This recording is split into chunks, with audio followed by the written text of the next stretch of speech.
पाकिस्तान का ओडीआई का जो स्क्वाड है अगेंस्ट बांग्लादेश मुझे बिल्कुल भी पसंद नहीं आया, क्योंकि ना कोई उसका सर है ना कोई पैर है। अगर आप डॉक्टर के पास जाओ, थोड़ा सा आपको बुखार हो, डॉक्टर के पास जाओ, डॉक्टर आपका बहुत बड़ा ऑपरेशन कर दे, आपको चीर फाड़ दे, तो आपको कैसा लगेगा? ये स्क्वाड आने के बाद मुझे बिल्कुल ऐसा ही फील हो रहा है कि इनका ऑपरेशन हुआ है, इनको चीर फाड़ दिया है, हालांकि बुखार थोड़ा सा ही था। भाई, आपके जो खिलाड़ी इन्होंने ड्रॉप किए ओडीआई से, टी20 में इनकी परफॉर्मेंस नहीं थी, आपने उनको ओडीआई से ड्रॉप कर दिया। हालांकि वो ओडीआई के बहुत बेहतरीन खिलाड़ी हैं, आगे ओडीआई वर्ल्ड कप आएगा, ओडीआई एशिया कप भी ओडीआई में आएगा, और वनडे क्रिकेट ही आगे, वनडे क्रिकेट ही टी20 है ही नहीं। तो आपने इन सबको उठा के बाहर रख दिया, हालांकि ये ओडीआई के ही प्लेयर हैं। सब लोग कहते हैं कि इनको टी20 से बाहर करो, बाहर करो, उनको बाहर नहीं किया, टी20 का सत्यानाश हो गया। टी20 वर्ल्ड कप भी पाकिस्तान ने इतना अच्छा नहीं खेला, और जब वो खत्म हुआ तो आपने बाकियों को खुश करने के लिए ये इनको बाहर निकाल दिया, और ओडीआई का जो स्क्वाड अनाउंस किया, ना उसका कोई सर है ना कोई पैर है। भाई, हम ऐसा ही ओडीआई का स्क्वाड अनाउंस करेंगे, क्योंकि हमारी जो सिलेक्शन कमेटी है, ना उसका कोई सर पैर है, ना कोचिंग स्टाफ है, ना उसका कोई है। कोचिंग स्टाफ में मुझे एक ही ठीक लगता है, माइक हेसन। हाँ, उसने टी20 वर्ल्ड कप में अच्छी कोचिंग नहीं की है, कुछ अपनी मर्जी की टीम खिलाई है, कुछ जो ऑलराउंडर्स थे वो अपनी मर्जी के खिलाए हैं, क्योंकि ज्यादातर वो ऑलराउंडर्स की तरफ ही जाता है। तो बाकी वो कोच इतना बुरा नहीं है, उसको टाइम देना चाहिए। कुछ लोग कह रहे हैं कि उसको हटा दिया जाएगा बांग्लादेश सीरीज के बाद, तो उसको हटाना नहीं चाहिए। बाकी हमारी जो, पहले मैं सिलेक्शन कमेटी की बात करूं, सिलेक्शन कमेटी में हमारे पास पहले अजहर अली हुआ करता था, उसको निकाल दिया, मतलब वो चला गया। वो भी कोई टी20 का प्लेयर तो नहीं था ना, वो भी टेस्ट का प्लेयर था, वो भी चला गया। फिर हमारे पास था अरशद शफीक, वो है असद शफीक, वो भी टी20 का प्लेयर नहीं है, वो भी टेस्ट का प्लेयर है। तो ये मतलब टी20 और ओडीआई की टीम सिलेक्ट करते हैं ये। फिर हमारे पास था, क्या नाम है, ये अलीम डार, वो था एम्पायर, उसको आपने सिलेक्शन कमेटी में रखा हुआ था। भाई, वो फिर क्या टीम ये सिलेक्ट करके देते आपको?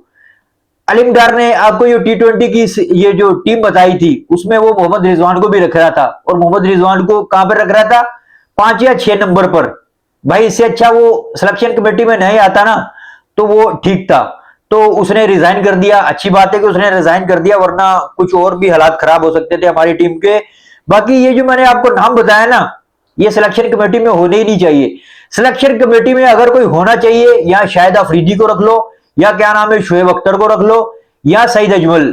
सईद अजमल तो शायद वो कोचिंग में ठीक है, वरना और भी यार पाकिस्तान के बड़े बड़े या लेजेंडरी प्लेयर हैं, जैसे मैंने शाहिद अफरीदी बताया, शुएब अख्तर बताया, इसके अलावा और भी हैं।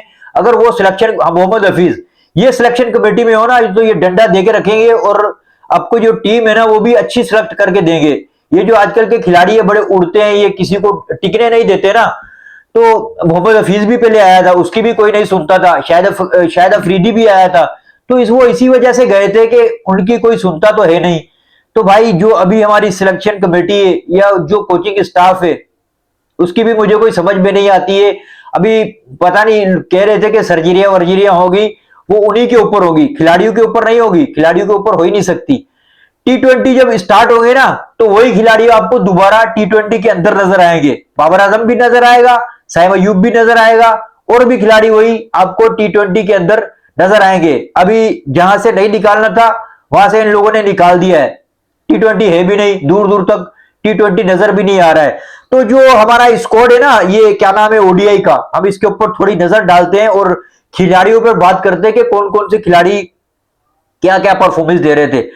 शहनशाह अफरीदी कैप्टन है हमारे ओडीआई के, हालांकि टी20 ये भी बनते नहीं थे फिर ओडीआई में, क्योंकि इसने भी टी20 में कुछ खास परफॉर्मेंस नहीं दी है, मतलब 40-42 रन हर मैच में ये खा ही रहा था। तो ये अगर सेलेक्ट किया है इसको ओडीआई स्क्वाड में, तो अपनी ये कप्तानी की वजह से, कप्तान है इस वजह से इसको सेलेक्ट कर दिया, वरना इसकी कोई मतलब परफॉर्मेंस अच्छी रही है। फिर आते हैं आपके अब्दुल समद। अब्दुल समद ऐसा है कि आपको फिनिश भी अच्छा करके दे सकता है, और मतलब अगर आपको मैच जितवाना हो तो जितवा कर दे सकता है, पावर हिटर है, अच्छी बैटिंग कर लेता है। फिर आता है इब्रार अहमद, उसके 10 ओवर आपको बड़े काम आएंगे, क्योंकि कंडीशन ये बांग्लादेश की है, वहां पर ये स्पिनर काफी अच्छा परफॉर्म करते हैं। इसने टी20 वर्ल्ड कप में भी बहुत अच्छा परफॉर्म किया था, तो इब्रार अहमद का नाम आया, अच्छी बात है, शुक्र है कि इसको रख लिया है। अगर इसको निकाल देते तो भाई अल्लाह ही हाफिज था। फिर फहीम अशरफ ऑलराउंडर है, ये भी बांग्लादेश में बहुत अच्छा परफॉर्म करता है, तो ठीक लग रहा है ये भी। फिर फैसल अकरम आता है, नया खिलाड़ी है, डेब्यू है, अल्लाह करे ये भी अच्छा परफॉर्म करे। फिर हारिस रऊफ शुक्र है इसको T20 वर्ल्ड कप नहीं खिलाया, वरना वो वैसे तो शहनशाह अफरीदी ने इसकी कमी महसूस नहीं होने दी है, क्योंकि वो भी बहुत तेज बॉल करवाता है, तो वहां पर श्रीलंका में जो पेसर है ना, उनको काफी मार पड़ी जाती है। तो अगर ये क्या नाम है हारिस रऊफ वहां पर आता तो इसको 50 रन तो कहीं भी नहीं गए थे भाई, 50 रन कहीं भी नहीं गए थे हारिस रऊफ के। तो ठीक है भाई, एक अगर सीनियर प्लेयर आपको चाहिए था तो आपने रख लिया हारिस रऊफ। फिर उसके बाद हुसैन तलत, हाँ ये मुझे ओडीआई में अच्छा ठीक लगता है, क्योंकि रन अप बॉल खेलता है, तो ये ओडीआई के लिए, ओडीआई के हिसाब से ये बहुत अच्छा है। मतलब बॉलिंग भी थोड़ी बहुत कर लेता है और बैटिंग काफी ठीक ठाक कर लेता है। फिर आता है मां सदाकत, इसने क्या नाम है जूनियर्स की तरफ से काफी अच्छी परफॉर्मेंस दिखाई थी, इंडिया के खिलाफ भी बहुत अच्छा परफॉर्म किया था एशिया कप में, तो ये मुझे काफी अच्छा लगा है कि इसको पिक किया है। फिर इसके अलावा मोहम्मद रिजवान हमारे विकेट कीपर, ठीक है। फिर वसीम जूनियर, फिर क्या नाम है ये, क्या नाम है ये गाजी गोरी ऐसा कुछ है, तो ये भी ठीक है। फिर साद मसूद, फिर क्या नाम है ये शादाब, ये ना ये साहिबजादा फरहान ये अच्छी पिक है, क्योंकि ये T20 में तो वैसे बहुत अच्छा खेल रहा है, और ओडीआई में हम चाहते थे कि ये ओडीआई में भी आए, क्योंकि ओडीआई ये जो खिलाड़ी है ना, ओडीआई के बहुत अच्छे खिलाड़ी होते हैं। तो अच्छी बात है कि साहिबजादा फरहान को ओडीआई में पिक किया। इसके अलावा सलमान अली आगा, ये वैसे ही बहुत अच्छा परफॉर्म कर रहा था ओडीआई में।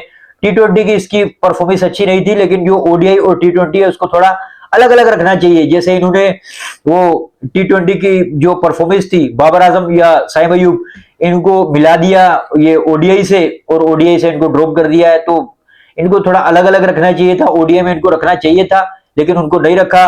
तो सलमान अली आगा ये है कि उसको ओडीआई में रखा हुआ है। फिर इसके अलावा शहमुल हुसैन, इसको ओडीआई के स्क्वाड में रखा हुआ है। तो ये ओडीआई का स्क्वाड है पाकिस्तान का, जो कि मुझे बिल्कुल भी अच्छा नहीं लगा है, और मैं ये उम्मीद नहीं कर सकता कि पाकिस्तान बांग्लादेश के साथ कोई मुकाबला करेगी। हाँ, पाकिस्तान टीम बड़ी है, बांग्लादेश से बड़ा नाम है पाकिस्तान का, हो सकता है कि पाकिस्तान जीत जाए, लेकिन पाकिस्तान का जो स्क्वाड है वो मुझे बिल्कुल भी अच्छा नहीं लगा है। पाकिस्तान के ये जो खिलाड़ी पाकिस्तान ने क्या नाम है ड्रॉप किए है ना, बाबर आजम, नसीम शाह, साइम अयूब, फकर जमान तो सुनने में आ रहा है कि थोड़ा इंजर्ड था, तो इस वजह से ठीक है। बाबर आजम, उसको ओडीआई से आपने जो ड्रॉप किया है उसको ड्रॉप नहीं करना चाहिए था। बाबर आजम ओडीआई का बहुत बेहतरीन खिलाड़ी है, सब लोग यही चीखें मारते हैं कि बाबर आजम ओडीआई और टेस्ट का बहुत अच्छा खिलाड़ी है, आपने उसको ओडीआई से ड्रॉप कर दिया है। T20 से जो लोग बोलते हैं कि उसको हटा दो, उसको थोड़ा रेस्ट दे दो, मतलब वो उतना अच्छा नहीं खेल रहा है, उसको जो अपनी क्रिकेट है उसको और भी खराब करता ही जा रहा है T20 का अपने आप को प्लेयर बनाने की वजह से।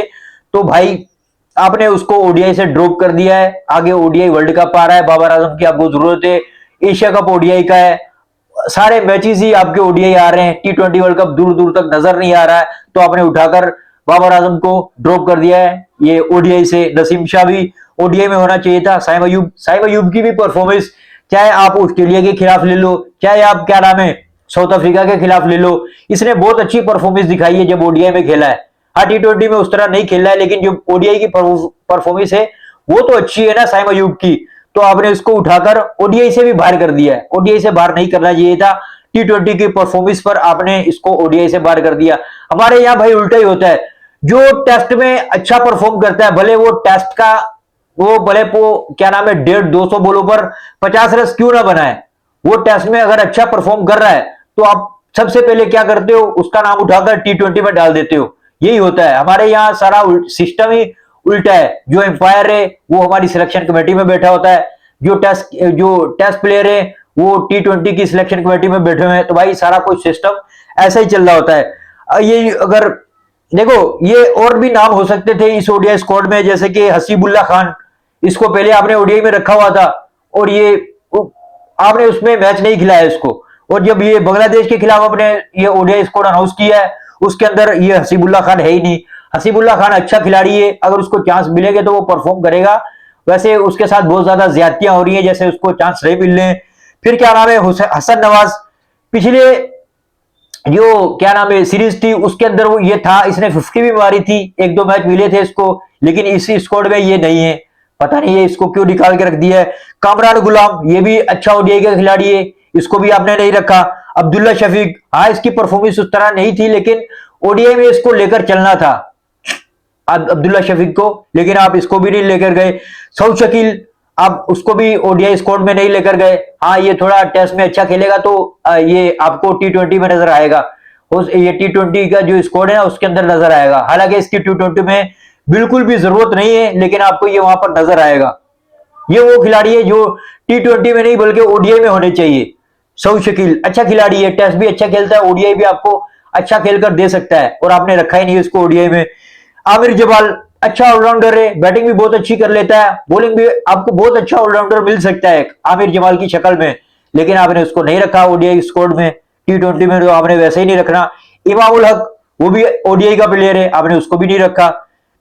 फखर जमान थोड़ा इंजर्ड था तो ठीक है इसको थोड़ा साइड कर देते। फिर साइम अयूब, नसीम शाह, बाबर आजम, आपने इनको रखा ही नहीं है। ये जो खिलाड़ी मैंने आपको बताया ना जिनको नहीं रखा है, इनको ओडीआई स्क्वाड में होना चाहिए था। बाकी जो आपने ओडीआई का स्क्वाड अनाउंस किया है वो ना मुझे समझ में आ रहा है, ना उनका कोई सर है ना कोई पैर है। बांग्लादेश हो सकता है कि इनको बाहर भी दे, जितना उन्होंने तगड़ा स्क्वाड अनाउंस किया है ना। ये जो बांग्लादेश का स्क्वाड है ना उसके ऊपर पहले नजर डाल लेते हैं। मेहदी हसन मिराज इनके कैप्टन है, ये सोमिया सरकार, फिर ये सैफ हसन, ये बहुत अच्छे खिलाड़ी है, ये ओडीआई के बहुत बेहतरीन खिलाड़ी है। तंजीद हसन तबीब, इसने बांग्लादेश प्रीमियर लीग में बहुत अच्छा परफॉर्म किया था, तो ये आपको ये ओडीआई स्क्वाड में भी नजर आ रहा है, लंबा लेकर चलता है गेम को, इस वजह से इसको ओडीआई स्क्वाड में रखा हुआ है, बहुत अच्छा खिलाड़ी है ये। फिर नजमुल हसन शांतो, टेस्ट में इसकी इतनी अच्छी परफॉर्मेंस है, मतलब टीम को जहां जरूरत होती है वहां पर ये सेंचुरियां भी लगा कर देता है, तो ये ओडीआई में मुझे बहुत अच्छा लगता है, ओडीआई में भी बहुत अच्छी परफॉर्मेंस है इसकी। तो इसके अलावा तौहीद रुदोई, ये मतलब तेज खेलता है थोड़ा। लिथन दास ये भी बहुत अच्छा खिलाड़ी है इनका। आफिफ हुसैन, मेहदी माहिदुल इस्लाम, रिशाद हुसैन बहुत अच्छा बॉलर है इनका, ये पाकिस्तान को फंसा सकता है। तनवीर इस्लाम, मुस्तफिजुर रहमान, ये जो तीन बॉलर है ना इनके नीचे, तस्कीन अहमद, शरीफुल इस्लाम और नहीद राना, ये क्या नाम है एक मुस्तफिजुर रहमान, ये चार बॉलर ये बहुत तगड़े बॉलर हैं इनके, आपको फंसा सकते हैं। तो जो इनका स्कोर है बहुत तगड़ा और बहुत जबरदस्त स्कोर है। बॉलिंग में आपको बॉलिंग में बात करें तो क्या नाम है मेहदी हसन मिराज, वो भी बॉलिंग बहुत अच्छी कर लेता है, क्या नाम है इसके अलावा ये रिशाद हुसैन, वो भी बहुत अच्छी बॉलिंग कर लेता है। फिर फास्ट बॉलिंग इनके पास तगड़ी है, मुस्तफिजुर रहमान, तस्कीन अहमद, ये शरीफुल इस्लाम, ये तो एक्सपीरियंस बॉलर है इनके पास। फिर ये नहीद राना बहुत अच्छा बॉलर है, यंग है लेकिन पेस है इसके पास, बहुत अच्छी बॉलिंग करता है। तो ये स्कोर है भाई इन दोनों का, ये क्या नाम है बांग्लादेश और पाकिस्तान का। बांग्लादेश का मुझे फिर भी ठीक ठाक स्कोर लग रहा है, मुझे ऐसा लग रहा है कि भाई वो टफ टाइम दे सकते हैं पाकिस्तान को, हालांकि उन्होंने टी20 वर्ल्ड कप भी नहीं खेला, तो उनकी जो आवाम है वो भी बेसब्री से इंतजार कर रही है कि कोई मैच हो। अब पाकिस्तान और ये बांग्लादेश का मैच होने जा रहा है, पाकिस्तान टीम वहां पर पहुंच गई थी बांग्लादेश में, वहां पर बड़ा जबरदस्त वेलकम भी हुआ था पाकिस्तान का, जिस तरह वेलकम हुआ है इस तरह उनको हरा ही ना दे पाकिस्तान को। बाकी पाकिस्तान टीम हमारी जैसी भी है यार, सपोर्ट करेंगे इनको। बाकी स्कोर बिल्कुल भी अच्छा नहीं लगा, अगर और खराब से खराब स्कोर भी आता रहा पाकिस्तान का तो फिर हम सपोर्ट करके भी क्या कर लेंगे। टी20 में ही देख लो जो हमारा हाल हुआ है, और ओडीआई में देख लो, सिलेक्शन कमेटी का आपका पता ही नहीं है वो कौन से बंदे बिठाए हुए कौन से नहीं बिठाए हुए, कोचिंग स्टाफ का हमें नहीं पता है भाई। कोचिंग स्टाफ में आपके पास सईद अजमल हो सकता है, आप उसको ले आओ, उमर गुल हो सकता है, आप उसको ले आओ, और भी हो सकते हैं यार।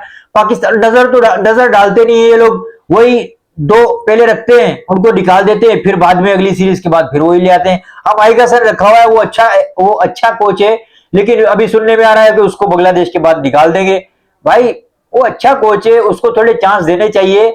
हाँ मतलब वो उसने अपनी मर्जी की थोड़ी टीम खिलाई, वो क्या नाम है ऑलराउंडर्स की तरफ वो ज्यादा जाता है, लेकिन कोच वो अच्छा है। हमें ये थोड़ा इन कोचेस को थोड़ा लंबा टाइम देना चाहिए। बाकी ये उमर गुल वगैरह, सईद अजमल वगैरह, इनकी तरफ भी नजर दुलानी चाहिए।